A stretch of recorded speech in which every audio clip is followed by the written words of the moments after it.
Hello সবাই, কি অবস্থা? এই কিছুদিন হলো ইনবক্স পুরো ভরে ফেলছে, ভাইয়া একটা কাজের ব্যবস্থা করে দেন, একটা আরুবাইতের ব্যবস্থা করে দেন, একটা এই আমার কাজ নাই, আমি আজকে 3 মাস 4 মাস যাবত জাপানে আসছি, তো এখনো জব পাই নাই। এজেন্সি কোনো কিছু বলতেছে না। আসলে মূল কথা হলো এজেন্সি তো আপনাকে হাতে ধরে কোনো কিছু করায় দিবে না বা আপনাকে খাইয়ে দিবে না কোনো কিছু। আপনারা যে কাজ পাবেন বা কাজ করবেন, সেই জন্য আপনারা কতটুকু যোগ্য, আপনাদের যোগ্যতাটা আপনারা কতটুকু যাচাই করে জাপানে আসছেন, কতটুকু আপনারা সেই জব পাওয়ার জন্য আপনাদের ক্যাপাবিলিটি আছে। এখন আপনাদেরকে কোথাও শোকাই করা দিলে, কোথাও ইন্টারভিউর জন্য আপনাকে বলে দিলে, সেখানে গিয়ে আপনারা কথা বলতে পারেন না। এখন আপনাদেরকে কিভাবে নিবে তারা? আপনি যদি কথাই না বলতে পারেন, সেখানে আপনার যদি কনভারসেশনই লেভেলই না থাকে, তাহলে আপনি সেখানে যে কথা বলবেন কিভাবে? আর সেখান থেকে আপনাকে জবটা দিবে বা পাবেন কিভাবে?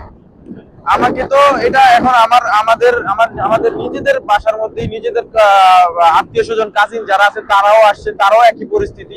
আসার পরে এখানে শুধু জব নাই জব নাই, ভাইয়া জব লাগবে জব লাগবে জব লাগবে।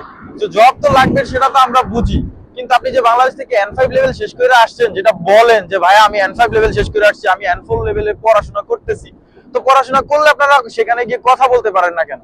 যদি কথা না বলতে পারেন, তাহলে আপনাকে চেহারা দেখে তারা আরো হয়তো দিবে, আপনাকে টাকা কি তারা চেহারা দেখে দিবে?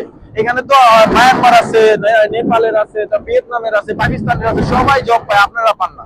আপনারা কেন পান না সেটা নিজেদেরকে একটু কোশ্চেন করেন, যে আপনারা কতটুকু পড়াশোনা করেন, কতটুকু ল্যাঙ্গুয়েজে ফোকাস দেন।